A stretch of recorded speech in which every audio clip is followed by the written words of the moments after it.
बहुत शुक्रिया, thank you so much. राजनीतिक विश्लेषक हैं फजील अहमद खान साहब, राजनीतिक विश्लेषक, बहुत बहुत शुक्रिया, थैंक यू सो मच।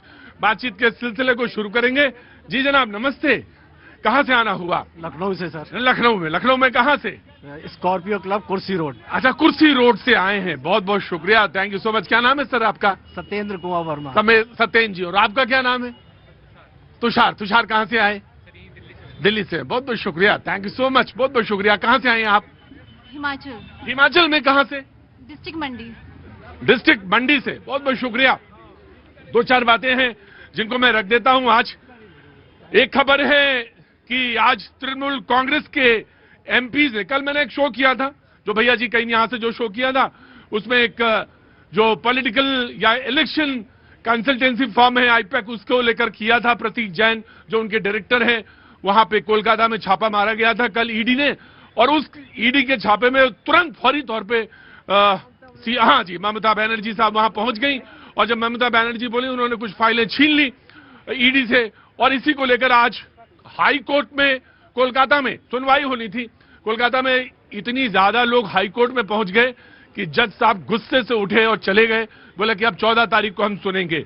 तो सवाल यह है कि इन तमाम सारी चीजों के बीच में एक खबर यह भी कि यहां पे तृणमूल कांग्रेस के जो सांसद हैं, उन्होंने गृह मंत्री के घर के बाहर प्रदर्शन किया जिसपे टीएमसी की नेता, उन्होंने आरोप लगाया कि उनके साथ मारपीट हुई, उनको साथ परेशानियां हुई, उनके साथ उनको प्रदर्शन करने का उनका मौलिक अधिकार है, वो नहीं करने दिया, ये भी बात आई।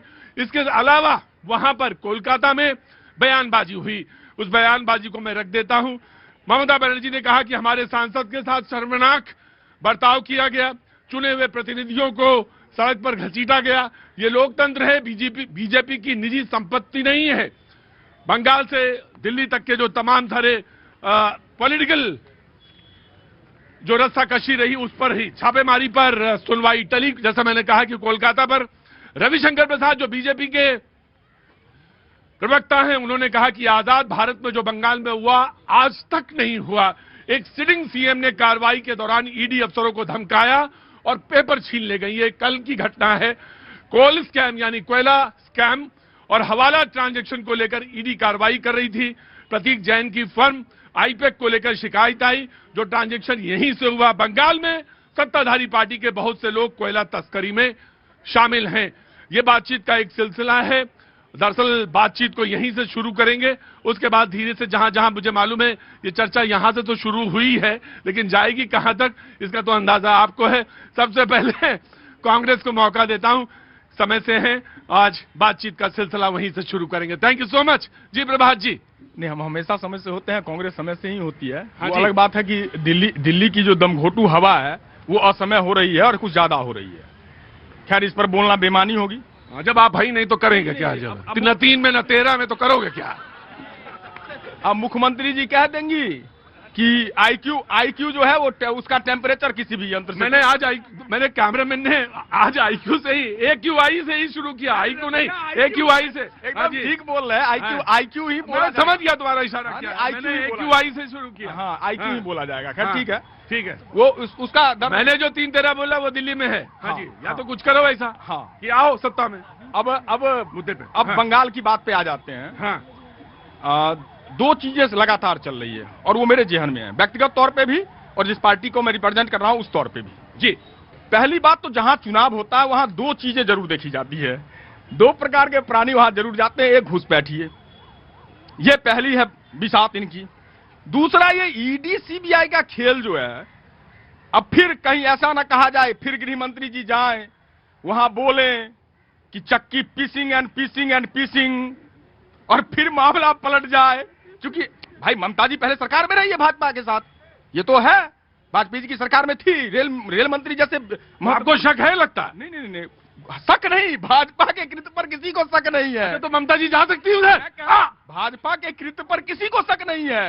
मैं भाजपा की बात कर रहा हूँ। नहीं, मैं ममता जी की बात कर रहा हूँ। मैं ममता जी की बात कर रहा हूँ। मैं ये कह रहा हूँ कि कौन नहीं सर, कवर नहीं, मैं सोच रहा हूँ कि कौन कितना मजबूत है, कौन कितना कमजोर है। भाई देखिए, चुनाव है ये। मैं तो भाजपा की बात कर रहा था, आप ममता दीदी को लेकर के आ गए। अब फिर दीदी को लेके आए तो मुझे ये भी डर लगता है कि फिर जाकर के प्रधानमंत्री जी कहीं ये ना बोलना शुरू करें, ओ दीदी, ए दीदी, फिर दिक्कत हो जाएगी प्रधानमंत्री जी को, फिर मुंह की खा के आएंगे वापिस। अब आते हैं मूल मुद्दे पर। भाजपा दो तरह से चला रही है देश को। पहला, जो विपक्ष में लोग हैं, अब हमें दिक्कत नहीं होती, ईडी का छपा पड़ा, हाँ विपक्ष के ही लोगों में पड़ा होगा, मतलब ये कन्फर्म है। तो अब क्या चल रहा है, जो विपक्ष के लोग हैं हमारे जैसे, उनको ये निपटाते हैं ईडी से, और जो इनके साथ वाले हैं उनको निपटाते हैं सीडी से।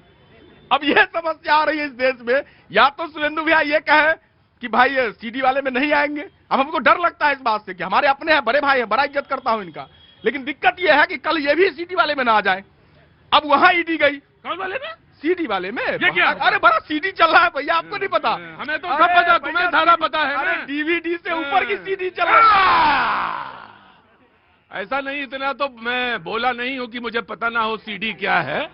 सीडी तो मुझे पता है और एबीसीडी भी मुझे पता है, लेकिन मुझे एक चीज जरूर मालूम है कि तुमने तंज किया तो मैं तुम्हें भी बता देता हूं। अरे सुनो मेरी बात, मुझे एक चीज मालूम है, तुमको सीडी मालूम है, तुमको ईडी मालूम है, लेकिन तुमको एबीसीडी अपनी नहीं मालूम है ना। अब तुम्हारी बात पूरी हो गई, अब तुम्हारी बात पूरी हो। देखो भाई, तुम्हारी बात पूरी हुई। तुम्हें अगर एबीसीडी मालूम हो जाएगी जिस दिन, उस दिन तुम सत्ता में होगे, तुम सत्ता में होगे, इसमें दो राय नहीं है जी। सत्ता में होना एबीसीडी मालूम नहीं होता। सत्ता में होने के लिए चुनाव आयोग उसका गुलाम है। हमें मालूम है तुम्हारा, वो भी मालूम है मुझे। अब तुम चुनाव आयोग को कहोगे, ईडी कहोगे, सीबीआई कहोगे, बहरहाल तुम्हें, you have a full right as a opposition to say. हाँ जी, जो ऑलरेडी निपट गए हैं उनको क्या निपटाएं? हाँ वो तो सब आई है। जब जो निपटे हुए हैं, दिल्ली में एक भी सीट नहीं है, हाँ। और वेस्ट बंगाल में, बीच में नहीं बोलेंगे। हाँ। वेस्ट बंगाल में तो कहीं चुनाव में दूर दूर तक दिख नहीं रहे हैं। पर चूंकि सब आपस में मौसेरे भाई हैं, तो कुछ तो कहना ही पड़ेगा। मैं ये पूछ रहा हूं कि आज तक कभी इतिहास में आपने भी कुछ 55-60 साल तो सरकार चलाई है, दादा क्या कभी ऐसा हुआ कि किसी के यहां पे कोई ईडी की, सीबीआई की कोई रेड चल रही हो और कोई आदमी सिटिंग सीएम भागता हुआ आए और फाइल लेके भाग जाए? और दूसरी चीज सुनो, इतिहास में कभी नहीं हुआ मेरे भाई। सुन तो लो, पहले मेरी बात सुनो, बीच आपको मौका दिया जाएगा प्रभात भाई। हाँ, आप बताएंगे आपको भी। हाँ। उसके बाद वो चले गए और कहते हैं हमारी ऐसी स्ट्रेटजी थी इलेक्शन की, वो कहीं लीक नहीं हो जाती है। ऐसी कौन सी स्ट्रेटजी होती है इलेक्शन की? खाली कैंडिडेट के नाम होते हैं 8-10, और वो इलेक्शन से एक दिन पहले तय किए जाते हैं। हमने इतने चुनाव लड़े। स्ट्रेटजी विचारों पर होती है, स्ट्रेटजी देश भावना। देखो शुभेंदु भाई, एक बात तो समझ लो, स्ट्रेटजी तो होती है नहीं, और वो जो स्ट्रेटजी होती है वो इम्पोर्टेंट होती है। जो स्ट्रेटजी, तो हम फैक्ट फिगर पे बात करेंगे, हम तो कोयले पे बात करेंगे। अगर उस कैंप है तो उस पे बात करो। नहीं, मैं कहता हूँ स्ट्रेटजी जो होती है हाँ। सभी पॉलिटिकल पार्टी की ओपन होती है, वो कोई छुपी हुई फाइल के, हरी फाइल के तो नहीं होती है। तो अगर इतनी खुली हुई है तो मुझे बता दो, बंगाल में तुम्हारे कौन कौन से लोग चुनाव लड़ने वाले हैं? मैं बता रहा हूँ। हाँ, जो बंगाल के अंदर हमारे चुनाव लड़ने वाले हैं वो सब भारत को चाहने वाले हैं। अच्छा। बांग्लादेश को मैं दे दूंगा। अरे 5 सेकंड क्यों मांगते हो? मुझे भैया भी कहते हो, 5 सेकंड भी मांगते हो। दे दो, लो। एक ही नाम लूंगा, समझो कि नाम भी मैच करता है, शुभेंदु अधिकारी। अरे जब अपने आदमी को घर में ढंग से रख नहीं पाते, शुभेंदु अधिकारी मेरे थोड़े था। अरे उस पर तो बड़े आरोप लगे थे। इन्होंने था, अपने आदमी को मिलने का समय नहीं, अपने आदमी को मिलने का समय नहीं। देखो, कुत्ते को बिस्किट खिलाओगे।